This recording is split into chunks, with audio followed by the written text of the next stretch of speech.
And 3, 2, and checking should be coming up now.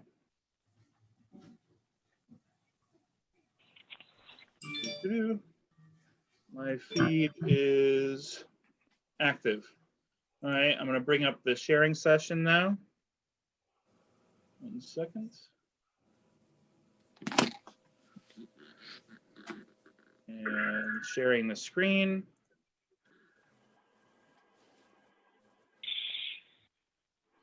Okay, presentation coming up as we speak.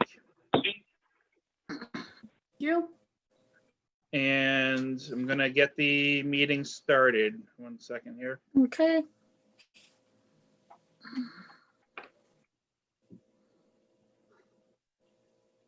Thank you to everyone who is dialed in on, or dialed in like it's a modem from 1985 on that's only funny for me, on Facebook Live right now.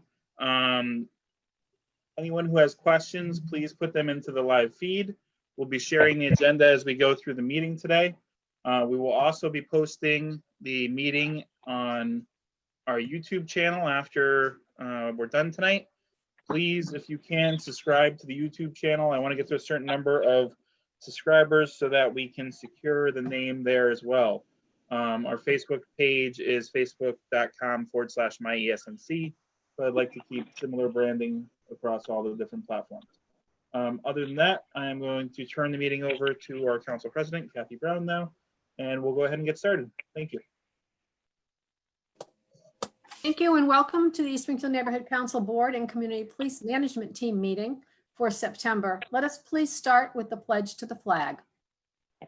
I pledge allegiance to the flag of the the United States of America and to the republic for which it stands, one nation, under God, indivisible, with liberty and justice for all. Thank you very much. Thank you. We, again, we do want to hear from you. Your issues are extremely important because neighbors working together can make our community much stronger, much more viable, and just a happier place to be. So please, starting right now, please type in some questions if you want us to answer them tonight, or if it's later than tonight, just give us send us an email and we'll be glad to attempt to get back to you. Our monthly conference calls with the Plaza management have been going well. We did report this last meeting that a couple meetings ago that the Plaza has not financially been successful. I did just learn today that a receiver has been appointed for that property. So we will now not only be working with the current owner, but we will be working with the receiver who is controlling the future of that Plaza property. But if you have any issues, please get back to us. We're working with the Plaza management and the receiver on some of the pothole issues, and we've had some significantly moderate success in getting the Plaza management and now the receiver to clean the property about 3 times a week. Because if those of you who remember a month ago, it wasn't being cleaned at all. So it's been successful in that we're continuing to work together. And now the potholes are our situation. Okay, the next item that I have here is newsletter. We are going to be doing a neighborhood council East Springfield newsletter, within the next 3 weeks, 4 weeks.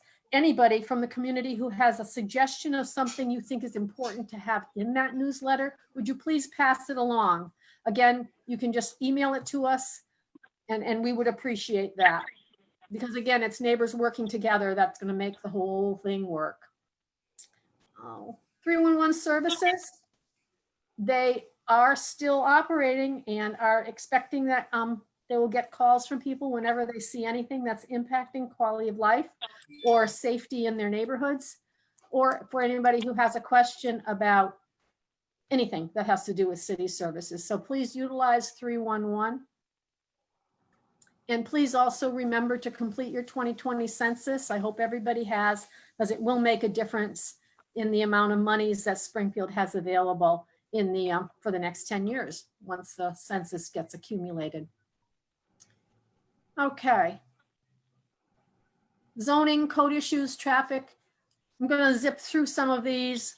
The barriers are now located at Marshall Roy Field. There's been a lot of chitter chatter about those barriers. They are wooden logs, and those logs will stay there until a more permanent solution can be devised. It's going to take a little bit of money to do that. The barriers were needed, the logs, because some people rammed through the white pillars that were there, and people were utilizing the park with their vehicles. So we're now protecting Marshall Roy Field with those with the logs as opposed to the concrete stances. We're continuing to get lots of complaints about trash on Page Boulevard and multiple other locations in the neighborhood. Please, if you're a private owner, if you can do something about taking care of your property, and know that it is our responsibility to clean into 3 feet from the curb into the road, 3 feet. And that's for businesses and for residents. So I want to be sure that everybody is aware of that ordinance.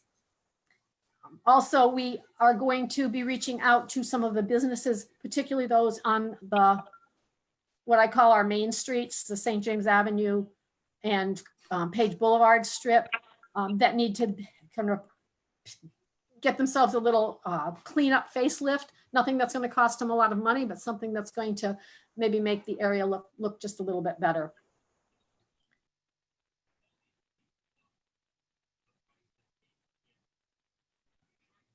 Again, we're looking at that area of Crew in St. James and investigating. Whoops, that one's kind of I'll go to that one later. I'll go to that one later, sorry. Mass DOT 25% plan. Hey, Guy, I meant to ask you, did we ever get that on our website? He might be helping Marie. I'll come back to that later, but we do have a copy of the 25% plan that the Mass DOT has put together for that area of St. James and Crew Street. It is on our website. It is on our website. Okay, thank you very much. Is Marie on yet?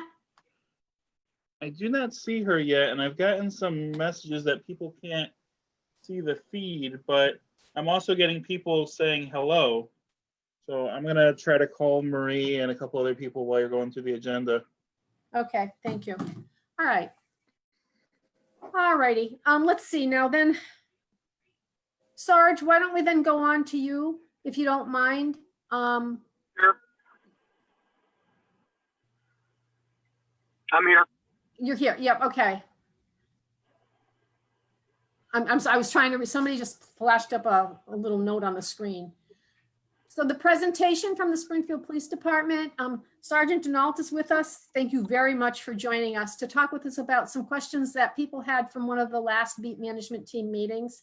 So Sarge, if you want to start, we'd be very happy to have you do that. Thank you. Okay.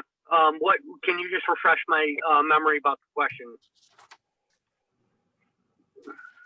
Well, people were interested in having an idea of what they can expect when they report a crime, a theft. Okay. And once the report's made, and what they can expect, and whether the videos are useful to you or how you use the videos, and what they can expect for follow-up. Okay. Okay. So if you do have a theft or vandalism occur to you, you can call the non-emergency number. A police cruiser should respond to you depending on the availability. The officer will come out and do what's called an incident report. That generates a call number and also an incident report number. After the incident report is submitted for approval, the supervisor approves the report and then designates it to the detective bureau. It's the house brakes and car brake unit usually, unless for some reason they assign it to the 4 to 12 or midnight bureau, which usually doesn't happen depending on the circumstances. So, and here my children pulling in now. Okay. It's okay. So excuse me for that. I knew that was going to happen. So once the report is approved, again, it's designated to the Bureau. From the Bureau, then it's assigned to a detective. This is a Section C meeting, correct? So that would be considered the north end. So we have a couple of detectives that handle the Sector C for vandalism and or what's called property crimes or breaks. A lot from what I understand, there's concern as to the video coming from people's houses, how they can be utilized. Are they significant? And my answer would be that yes, they are, and depending on the quality of it, they can be very useful. Some I've seen that are grainy, and we don't fret about that. I don't fret about that as much as what I can get out of the videos. Not so much the description of, you can get a clothing description, but you can also get what time the crime has been committed. So video has come out very recently as, I got video of it, so the crime should be solved. Well, video is just one piece of the puzzle when it comes to it. If we get multiple videos from the street, maybe one of them, we can ID them. A good facial picture of somebody, we can hand off to, if it's a teenager, then we'll go to the Quebec team and see if anybody can identify them. We'll throw it towards our narcotics. Can you identify him? So unless there's a real identifiable face, then we'll go back to the description of the clothing and or the time of the crime. So it's a very important piece.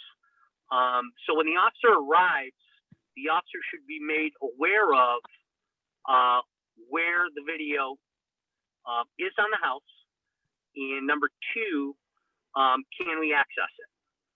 So there's two ways that the people can give us the video. One, they can email it right to the detective from their whatever they have, the home video, the Ring doorbell. A lot of times they can email it right to us.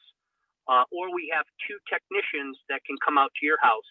We do what's called a request for surveillance video material. We put the request on their desk, and they go through on what they have to do for the day, and they'll knock on the door and retrieve the video.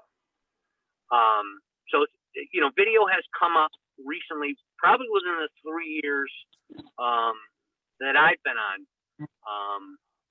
And I say this is an ever changing police, the way we police. I was on the Detective Bureau 4 to 12, which was crimes against persons for 3 years. And the way that it's evolving is cell phones, videos, and Facebook is the new way of policing. The amount of information that we get off these things is immense. I would say to people that these detectives that I have now into the property crimes really do their best with the amount of work that's placed in front of them. I went over the call log today, and I think it was last Friday night, there are 700 calls a night. I'm still on connecting here. So That's can John's. everybody hear? What's that? Meeting. Wait, hold on. God, can you, he muted him. Go ahead, Sarge, sorry. So I ran a call log through last Friday night, 700 calls for service in 24 hours. And you break that down into whatever you want. I mean, it's a range of a murder to somebody having their mailbox damaged. It's a wide variety of calls that these officers go to. Then from there, and I hope everybody gets a response. I do. Sometimes I've heard that an officer hasn't even come to their house. If that's the case, then I would suspect that something has happened in their sector, which unfortunately officers can't respond to the damaged mailbox and have to go to something priority one It can be anything from an accident with injuries, a murder, a robbery, anything, rape, certain things like that. So the way the dispatch council works is if you're waiting for a cruiser to come and take a report on your broken mailbox and something happens, a domestic violence incident where somebody's hurt or somebody needs an immediate assist, a baby not breathing, these things all come up. So what happens to your call? It gets dropped down. I would suggest you call back and see if they can have anybody respond. Don't give up on it. If nobody is responding, you can also call the report line. The report will be generated, and from there it will be assigned also to a detective. But video is a very important thing. I know that I got a low battery here, so stand by. So I know everybody thinks video is the end all. It's not. It's just one piece of the puzzle. If we can compare that, one of the big breakers in your sector 2 weeks ago, we finally grabbed him on video and fingerprints. So we put those two together, and he is now out of your sector and in Hampden County. And he was a major player in your sector. He was going into pizza places, businesses. He was taking lawnmowers and such. So with a combination of evidence, we can do it. Are there crimes that really just don't have any more leads? Unfortunately, yes, there are. And I know that's frustrating on everybody's. I'd like to solve every crime, but that's just not the reality. So, I mean, with that being said, I talked to the detectives today, and usually they receive 5 to 7 reports a day in what they're called their inbox. So that's 7 cases on there.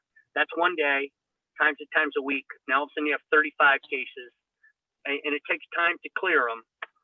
So if they don't get back to the victim, I would suggest call the Bureau. There's an incident report generated, and try to get in touch with that detective. I've had a couple of people call with frustrations, and sometimes it's a miscommunication where the detective is overwhelmed trying to solve, somebody breaking into a house rather than a mailbox being broken, and they kind of slide through the cracks on that. But I understand that people want to be heard.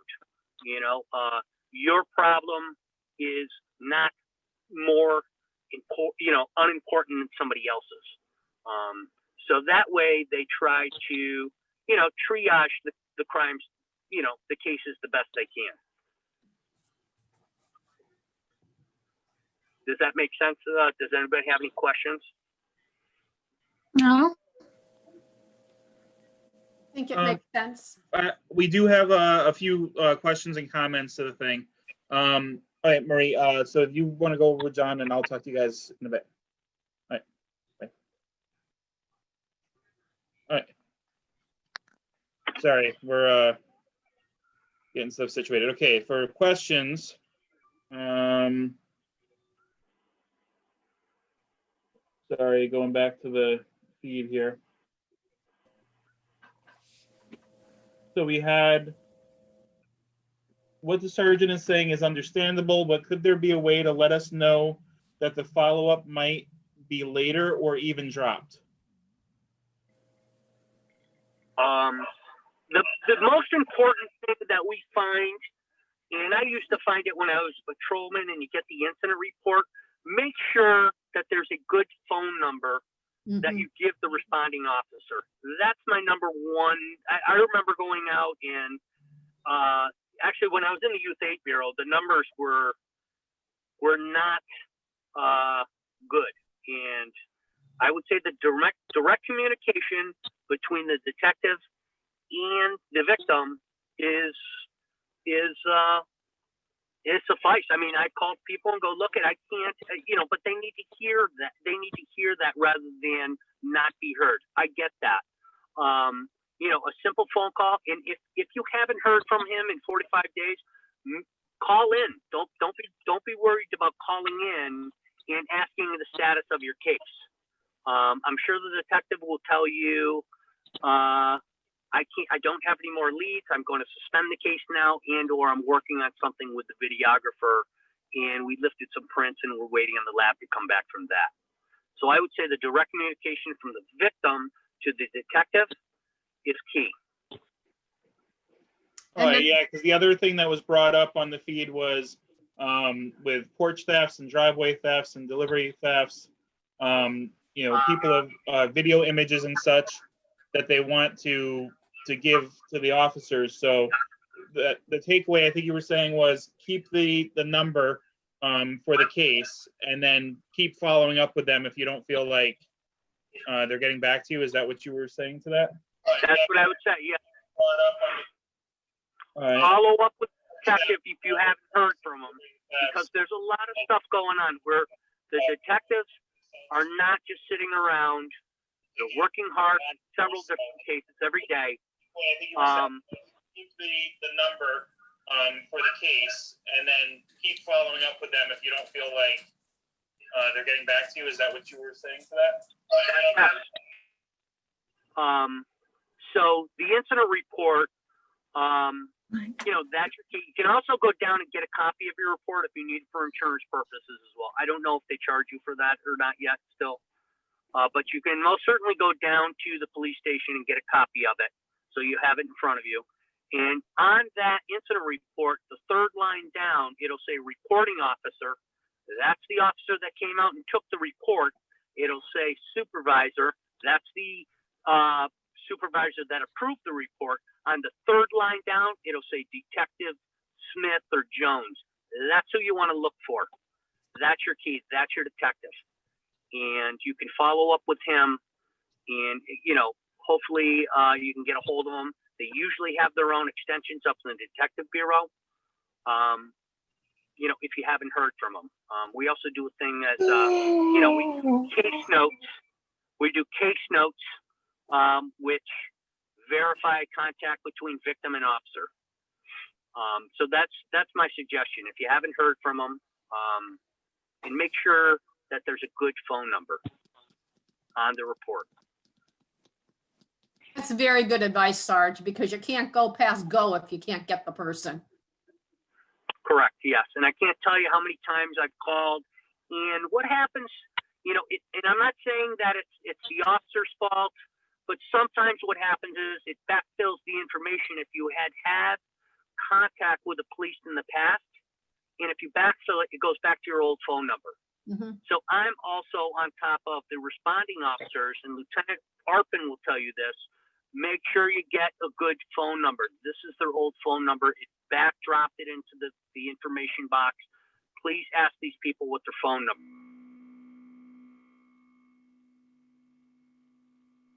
Another thing that came up in the feed was, can we speak with the fire department in regards to fire pits and burning in your backyard?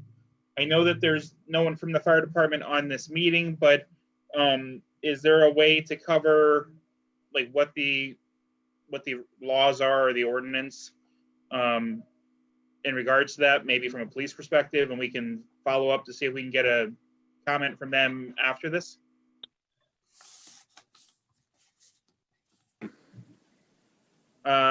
Sergeant Denal, we lost your audio.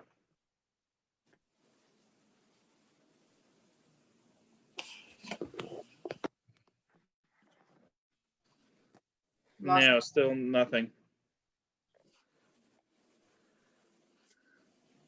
So as far I can jump in if you want. As far as I know, there's no fires allowed in the city of Springfield. You mean like burning leaves, that kind of thing, or cooking fires, or? They specifically asked about fire pits, so I would say maybe because you have two main types that I know of, which is the wood burning or the propane type fire pit. I don't believe there's anything wrong with having those. Is somebody having a difficulty with having a fire? Is somebody giving them a problem? Yeah, it just says, can we speak with the fire department in regards to fire pits and burning in your backyard question?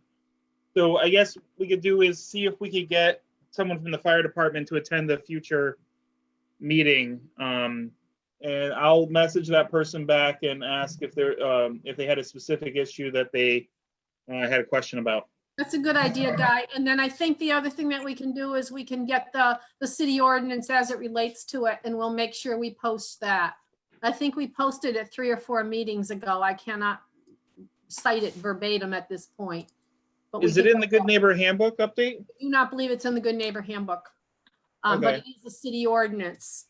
So we can go back and we can get the book and page for that and provide. As far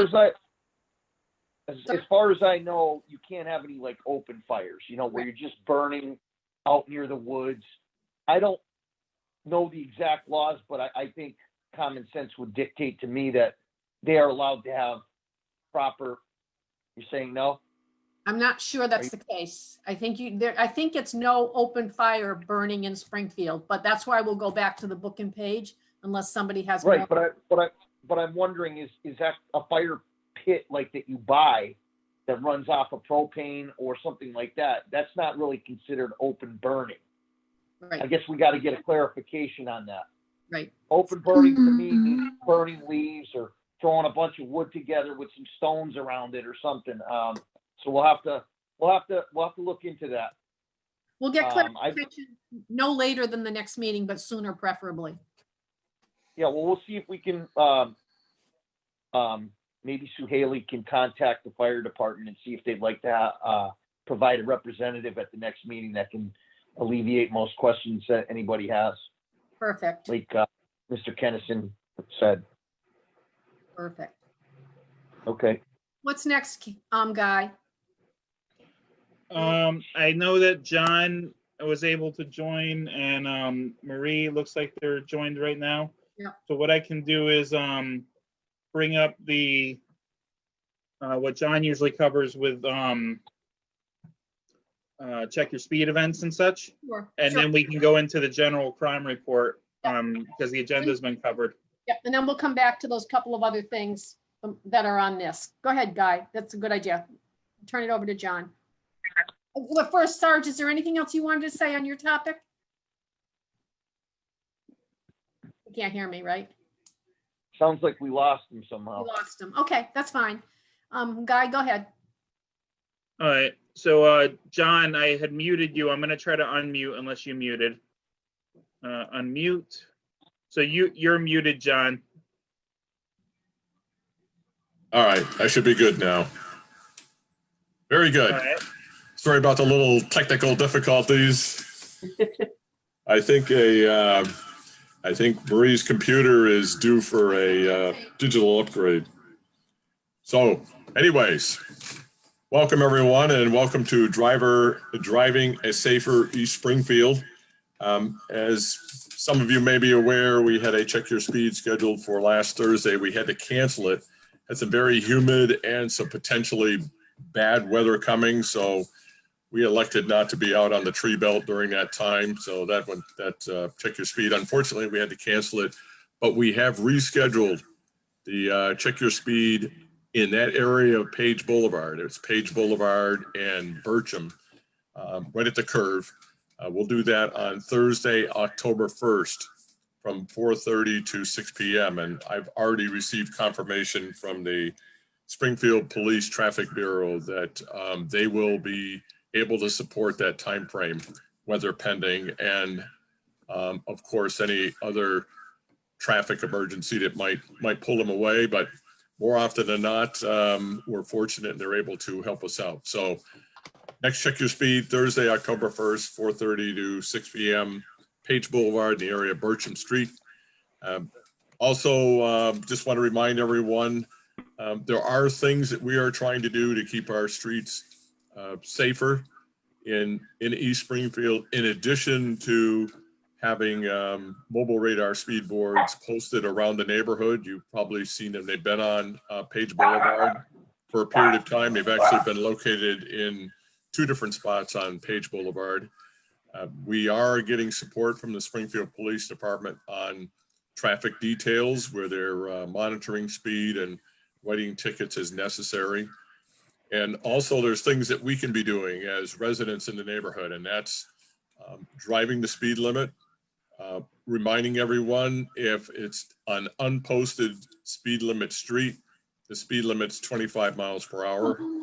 Otherwise, it's per the posted speed limit.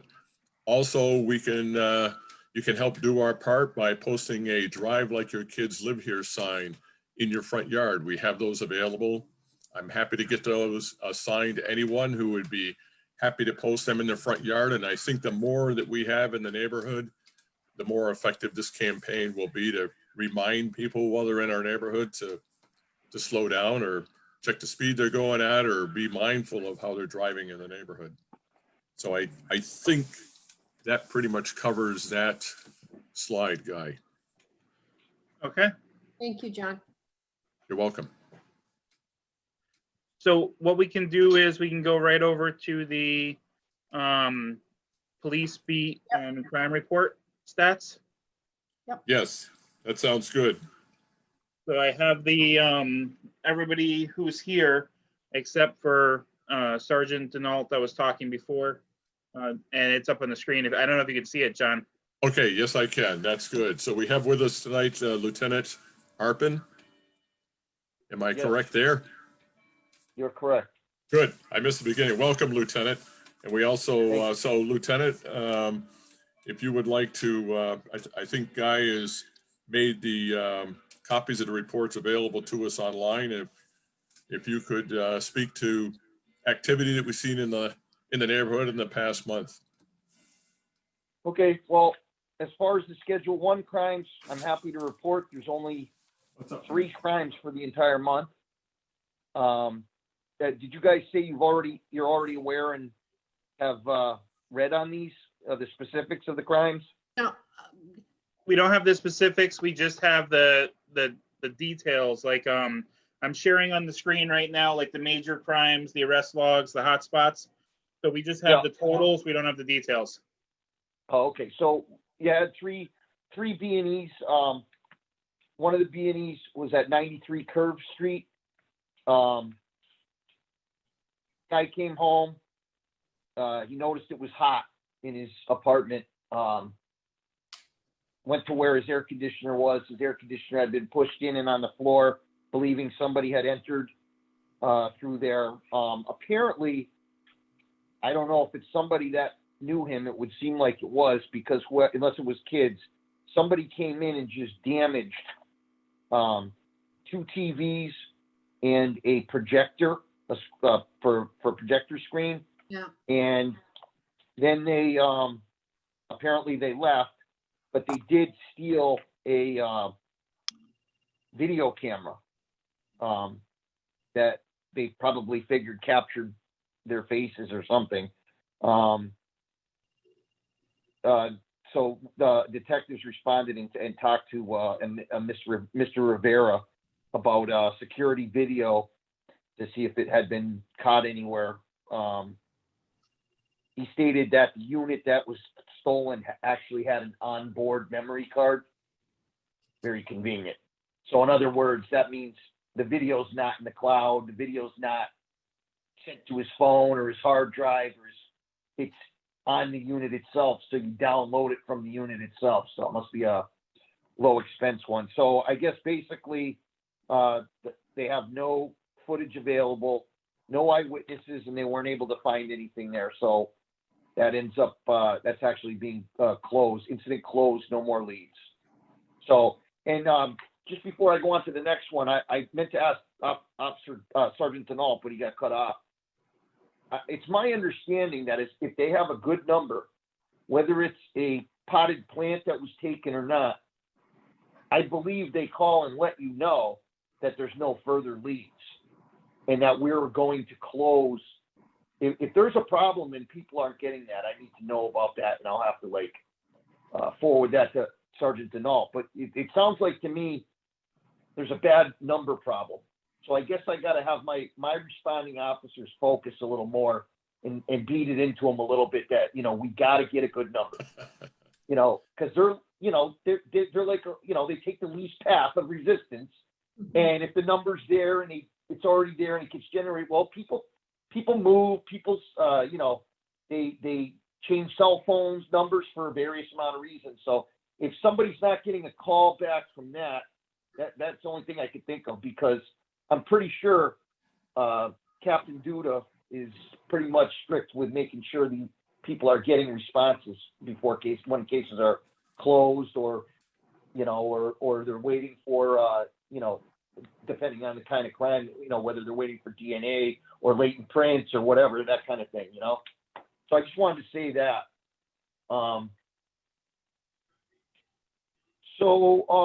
The second one, oh, by the way, that first B&E, I think you already know, but it was on Curve Street, 93 Curve Street. Yeah. The next B&E was 50 Putnam Circle, and drugs were taken, oxycodone, go figure. So somebody knew that was there. Yeah. Let's see what we got. That's definitely probably somebody that knew about it, or somebody. A lot of times, and I'm not saying that this is the situation, but a lot of times people will sell their prescription and then they report it missing when it's those kinds of drugs. There's a very high street value for those things. But this woman calls and states that she had an appointment to give a urine sample. When she returned home, she found her front door open, and she was sure she had locked it. When she went inside her residence, she noticed the safe was missing from her bureau drawer. The safe contained 66 pills of oxycodone prescribed to her and some miscellaneous paperwork. She states that entry was made through a window that was pried open. She believes she knows and has named the person that she believes that broke into the residence. It's her niece's boyfriend. She said the only thing that was disturbed or missing was that particular safe, and they knew that it was there and knew what it contained. And she's a drug-dependent individual. The detectives followed up. They asked if there was any video or anything, and they looked for video in the area. There wasn't. She didn't seem too worried about going forward with going after her niece.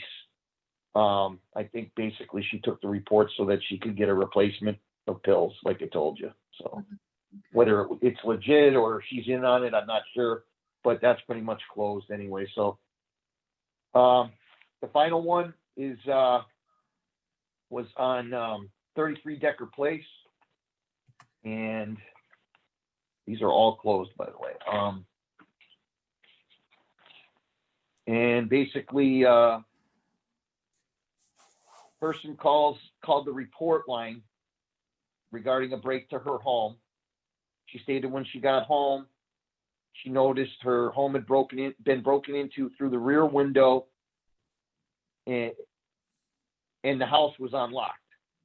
So somebody came in and then unlocked it and left. They kind of like ripped the house apart, and the following items were stolen: a purse, $450, a bottle of methadone, another, highly sought after drug in the street, a Motorola cell phone, Social Security card, and she believes it happens to be an unnamed, only known by a first name, white female named Melissa. Unknown address, unknown anything else. No video was found, and they weren't able to collect any evidence or anything like that. So that had been closed. So you had 3 B&Es, at least 2 of them revolved around narcotics of some fashion, and the other one looks like it involved either kids or a known party destroying some items. So and that's it for the major crimes. You had 2, as you can see, you had 2 drug activity calls, a gun call, 3 shots fired, there were 4 arrests, and then you got your quality of life calls. So if anybody wants a question about any of those. just let me know. I Guy, don't you want really to go have much down to else. the map of the quality of life at least? What's that? Yeah, I'm gonna scroll through the maps, but I just wanted to bring up some of the stuff. There's quite a bit of stuff in the feed. Okay, For the fire, I just read through the Good Neighbor Handbook quick. There's nothing on fire pits in there. But on the Mass General Code on the fire department site, it does say that fire pits are not legal in Springfield. Different towns in Massachusetts have different regulations and such. And you should call the fire department and they will come out if there's something going on for that. There's also, if you Google fire pit Springfield, Mass, there's 2 stories from WWLP also that link to the information for the city of Springfield's fire department. And I'll throw that info up later. The other things that came up were, and the Good Neighbor Handbooks were just recently updated. The latest links are on the city's websites and also on myesnc.com, which go directly to the links on the city's website. Next thing is someone emailed today, issues parking on Stevens Street. What is the process to go and what is the process going forward to request no parking signs? So if someone notices, I guess, parking in their neighborhood that's not legal for that section, do we know the process to request a no parking sign? if somebody else wants to take it, they can. I can answer that question if so. Guy, you're saying there are currently no signs. There's no signs currently. So the questions would be, if a sign is removed, how do you get the sign replaced? And if there is no sign, but there is no parking there, how do you get a sign? If the sign was there and it has been removed and it was not legally removed, you can call 311 and they will send that information over to the DPW and ask for a replacement sign at the specific location. And please be as specific as you can. If there is right now parking and you want a no parking sign, you need to file a request through the City of Springfield Traffic Commission. That's a written request to the Traffic Commission asking the group of 6 or 8 people on the commission to investigate and determine if a no parking sign is appropriate after listening to what you put in your request for your evidence that you need a no parking sign. That goes to the Traffic Commission, and once it goes to the Traffic Commission, it then goes to the City Council for final approval.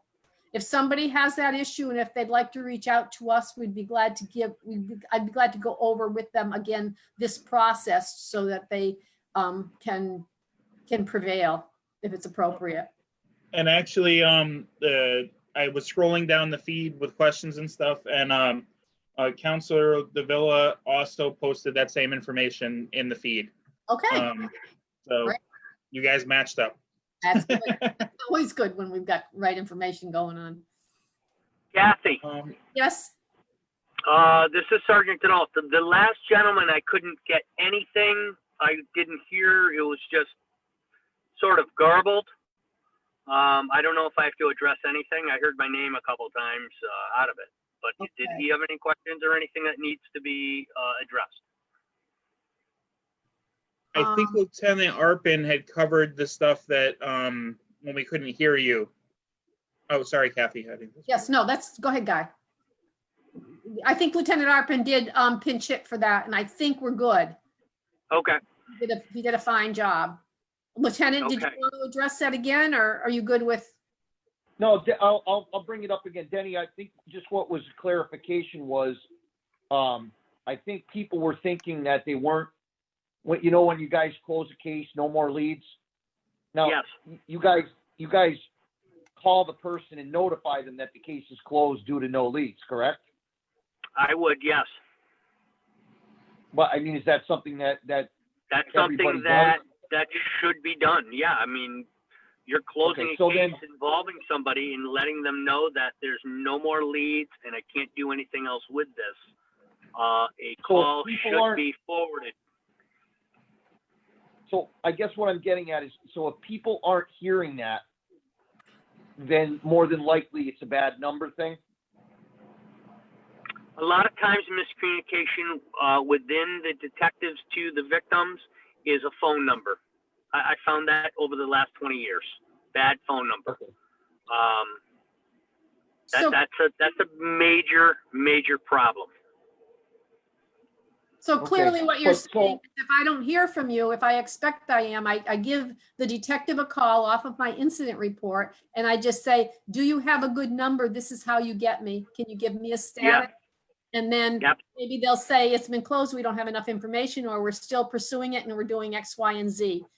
Yeah, absolutely. I mean, as the case goes on, and if you don't hear from somebody in a while, I would, again, suggest call the detective bureau. And if you do have a copy of your incident report, the detective's name will be right on it. And you can ask for Detective Smith and, hey, what's going on with my case? And he will be able to tell you.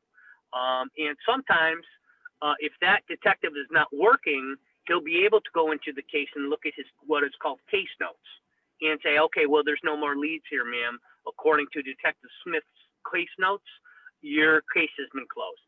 Mhm. Okay. That's good. That's good. Thank you. Because Kathy, there's a reality that Mhm. if there's nothing, no video, there's no prints, you can only go so far with these lower crimes, although we still treat them, as being important. And we do care about it because this is some person that continues to get away with that stuff. And, but basically we have, a criteria where if you don't get into a certain area, there's really no point in spending any more time investigating. You follow Understood. what I'm saying? Understood. Right. And I think Okay. that's reasonable. That's more than reasonable. And I think as everybody understands what the process is and how to, how the victim can get re-engaged in the process to make sure the victim knows what the status is, that's helpful. So giving us that. And I think the victim needs to hear that for closure purposes. Mhm. I used to do it all the time as a detective. Look, I understand this occurred to you. I understand that it's the worst thing. You feel violated. It's nonsense. It's really, it's a pain in your, what. However, I don't have any video. I don't have any physical evidence, and I don't think that we can solve this crime. So, I think by communicating that to the victim, it'll take not relief, but closure. You're closed. Let's move on with our lives now. Rather than let it hang out there. I wonder what's going on. Did they find that guy? I think it's closure for the victim. I think it's fair to the victim. But there are crimes, as Lieutenant said, that really aren't solvable. And it's an unfortunate thing, but it's the reality. And people sometimes don't want to hear the reality. They think that, and it is the biggest thing that happened to their lives. Their fence was, their fence that they put up was destroyed by some bad people. And, it's hard for them and it gets people angry. And these are things that they're concerned with. But if we close it with them, communicate with them, I can't do anymore. I'm not Superman. We did our best. I think it closes it for them and they can move on. Mhm. Thank you. Just to add to that, Kathy, Yep. when the officers are putting in their incident report, there's actually a solvability factors that they fill out, which kind of gives the DB a triage heads up. You score certain points, like, is the victim known? Is there video? Is there this? Is there that? And it's a series of about maybe 15 or 20 questions, I'm thinking, Denny. And that kind of indicates, so, when a detective gets something and he's got a 5 or a 6 or a 7, as opposed to a 1 or a 2, once you got a 1 or a 2, you're basically almost to the point right there as you're going to be making a phone call shortly. To let them know. So, but yeah, I agree. Like with what Sergeant Denal said, people have a right to know instead of waiting and just thinking we're sitting around doing nothing all day. So, I think we've addressed that. I think you have. Okay. And I want to thank Sergeant Denault for taking time out to come and join us tonight too, myself. Absolutely, absolutely. My pleasure. Thank you. Okay, so let's move to that first PennDOT map, John. And I think it clearly shows what the Lieutenant just talked about is the geography of the 3 B&Es. So that it just shows for the people who aren't familiar with where those streets are. Right. Okay, and the next map? Yep. Boy, how are you guys getting these in color? That's nice. Well, it's called digital. We color them by hand. When we get them, we print them out, we color them, then we have Guy turn them into a PDF format. Oh, all right. No, not really. I think You get Kathy. it from Artec? Fortunately, we get them. Sue Haley sends them to us from Crime Analysis, but Yeah. because they're digital and we're not printing them, they do them I in know color. Yeah. we get the color ones when I go to the meetings physically. Yeah, We get the color. Sue Haley gets the color ones. I always get the black and white ones, and I guess the black and white ones are kind of useless. right. Yeah. When you've got a key code of colors and stuff. Exactly. Okay. Well, anyways, I was just gonna say it looks good. It's good. Yeah, so this one, I mean, you can, Sarge, Lieutenant, you can speak to this if you'd like to. The, on the drug activity, it just shows geography where these calls came in, these hotspot calls. These What the are they hotspot called for? What? What is the crime that's being committed in the yellow asterisks? Shots fired. That's Shots fine. Oh, fired. shots fired. Okay. Shots fired. As Okay. opposed to a Okay, one yeah. call. All right, I got that from. Yeah. And again, Okay, you can, go ahead.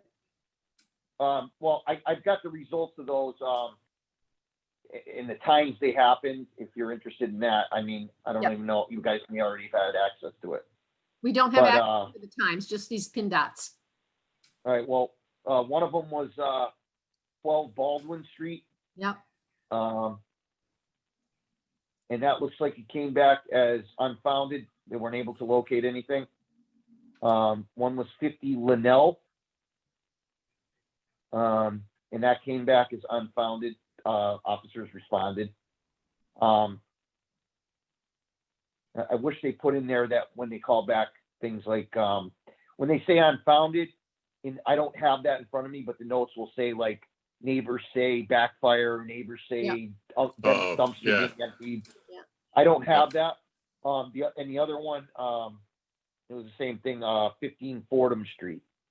And that came back, same thing, unfounded. So I believe, looks to me like they were all, because if there was any casings found, there would be a report associated with it. Right. You know what I mean? Okay. So I would say those were all just false alarms. I mean, what I look at when I see this, that makes me ponder it, is that we're seeing a concentration in that area of activity.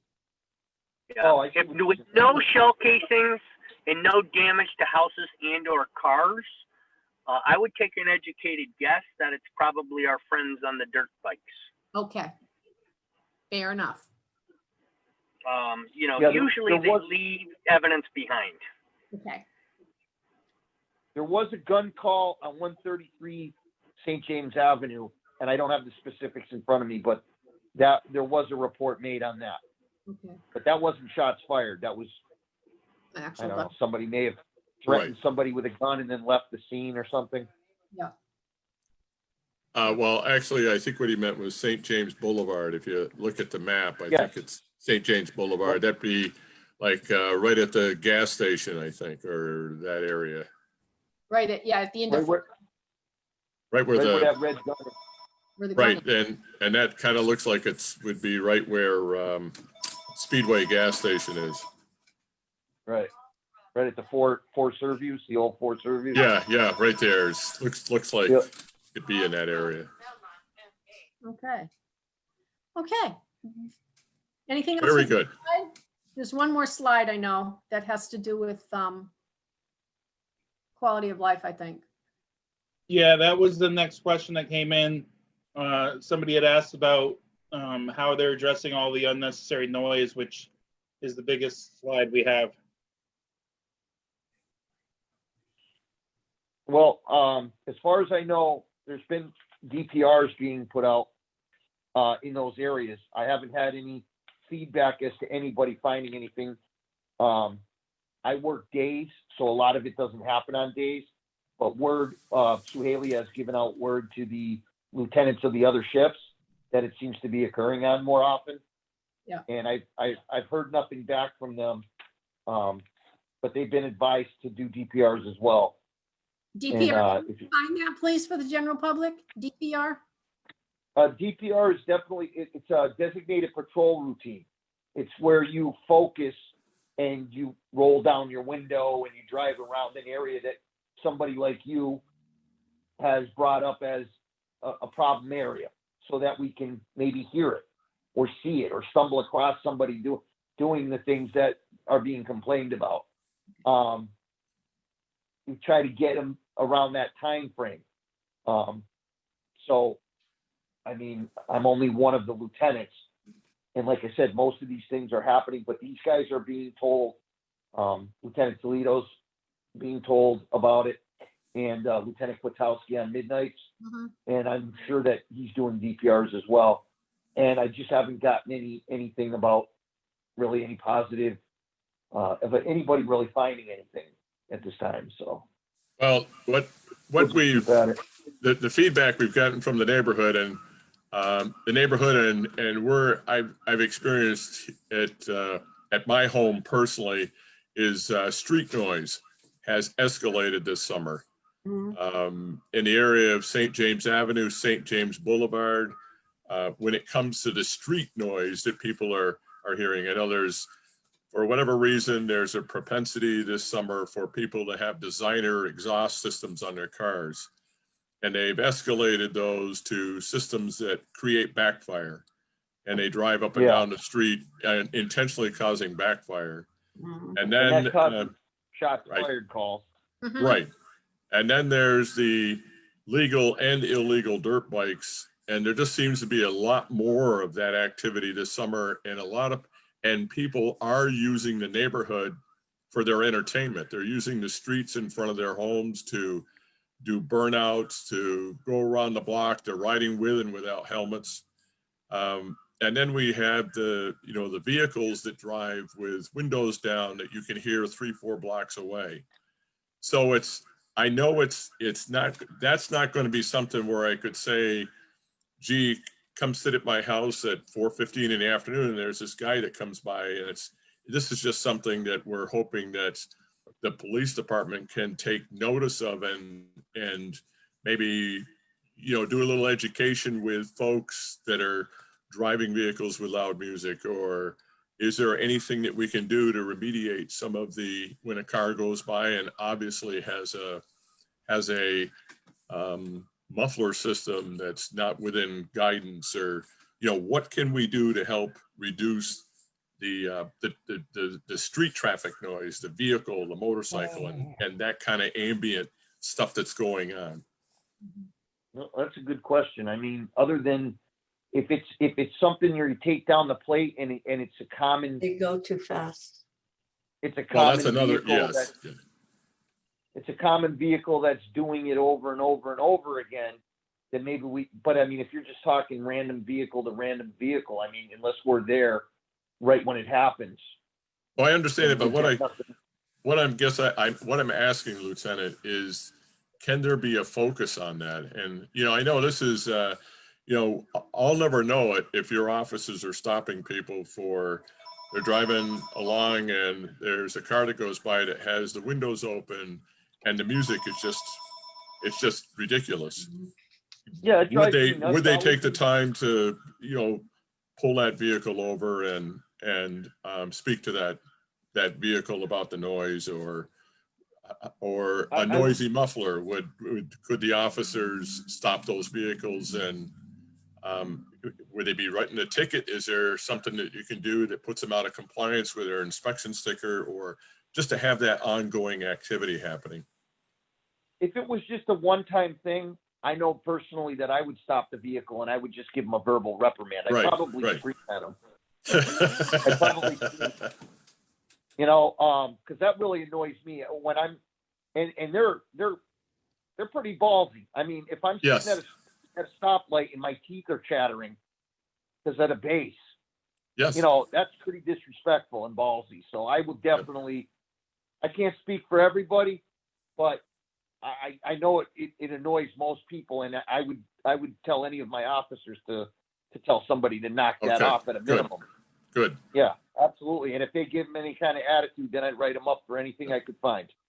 But if we could have a focus on that, it's just that it's come up in our neighborhood feeds, and again, living here on St. James Avenue, there are days where it's ridiculous.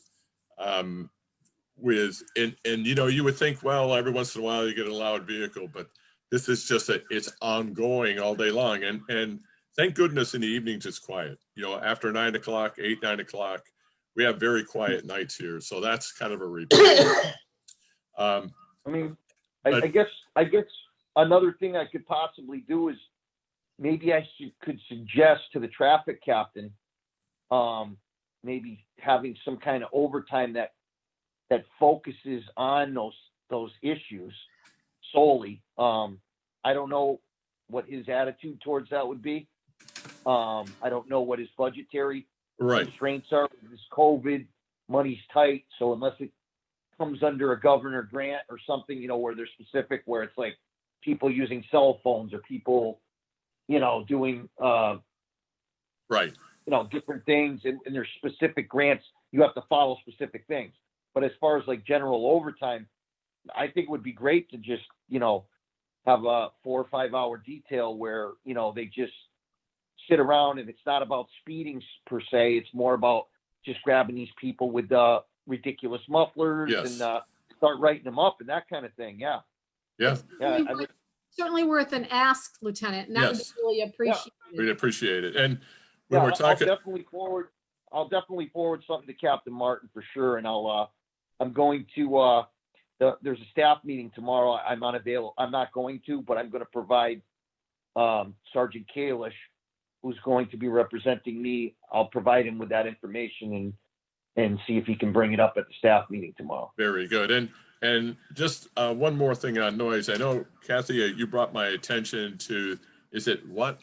It's Watling Curve and Page Boulevard in that 1144 area. Yes, I'm familiar with that area, and I know we've been doing DPRs there. That's what I was talking about. Oh, good. We've been doing DPRs there, and nobody that I know of has really come up with anything happening. So we'll continue to focus on it. And you're saying, like, what is it, like 1100? That's the house that was home invaded, right?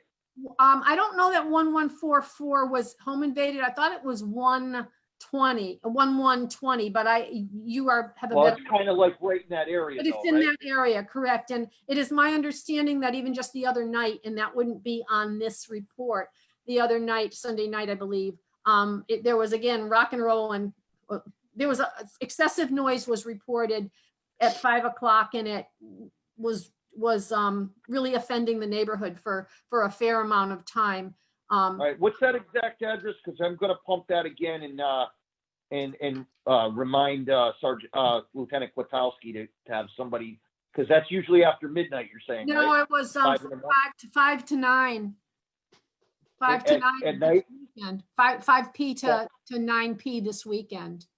This past week. 5 to 9 p.m. on the weekend, and it was 1144 and 1142. One of those two, and possibly 1120.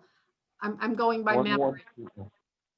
Loud music. All right, so I'll make sure I'll send out an email after this meeting to Julio Toledo, Lieutenant Toledo, and I'll have him. I'll remind him that it's a big bone of contention for you guys in Sector C. And very good.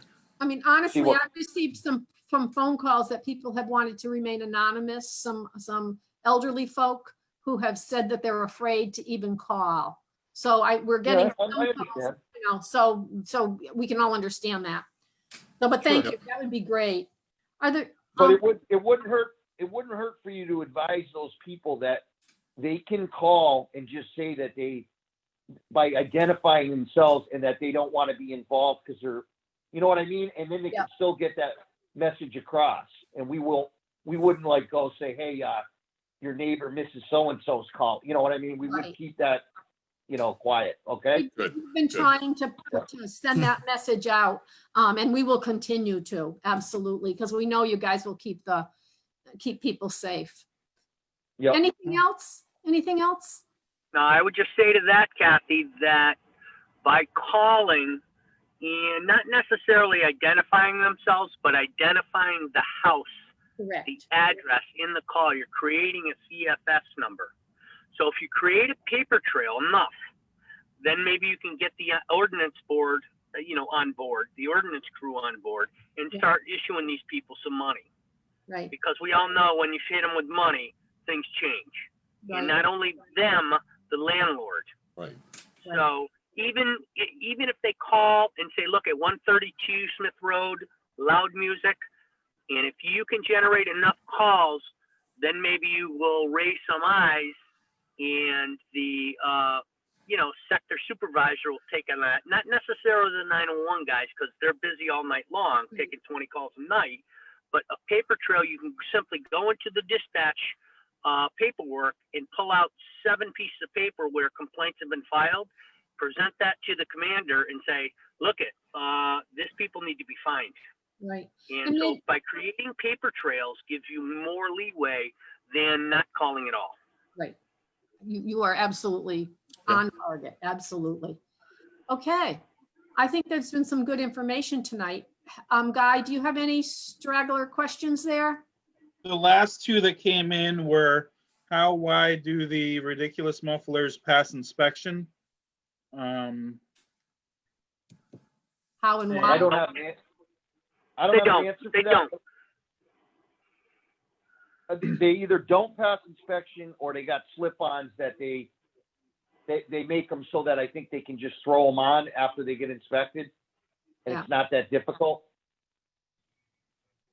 All right. So- And then somebody else just asked about the cars on Marshall Roy Field, but for that, the logs are in place, which is blocking off most of those.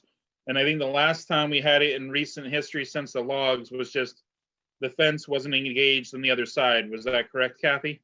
I believe that was correct. The fence had forgotten to be locked by the appropriate staff. So if anybody sees any cars on that, please just pick up a phone and call the police, because I know that the police have been really helpful in trying to keep the cars off of Marshall Roy and prevent. I don't see how they can't get there now unless they'd have to like push one of those logs or I saw all the tree logs and stuff. Right.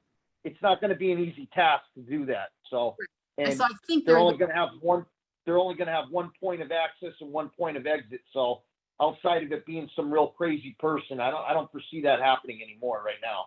I agree. Now, where they put the trees on the school side. Yep. I know nobody wants to put chains or ropes in there, but for those pylons that are still existing, if we could put, I don't know who you would talk to, but if they could put chains or ropes in there, I know they'll cut them, is what everybody says. But it would keep like scooters and dirt bikes from being able to escape and fly through the field and that kind of thing.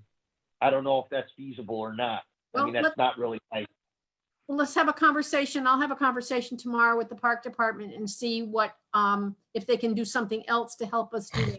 They're very appreciative of the fact that we're trying to keep that park looking good. So we've got a really good working relationship with them. Makes their job easier if we keep it clean for them, Absolutely. Absolutely. Yeah. And I've been driving by there to see if any of the other pylons come down so we can report it. And then hopefully, it'd be nice if eventually we can make them just look like the other side, because the other side is blocked off very well. And I think that looks really nice. It's, Yeah, with the wood. Yeah. Yeah, and then they'd match at least. So. Well, that's what we'll go for then. Yep. They have the same thing at the other park there off of Armory. Van Horn. Yeah. Yeah, they have that same thing, and there's nobody.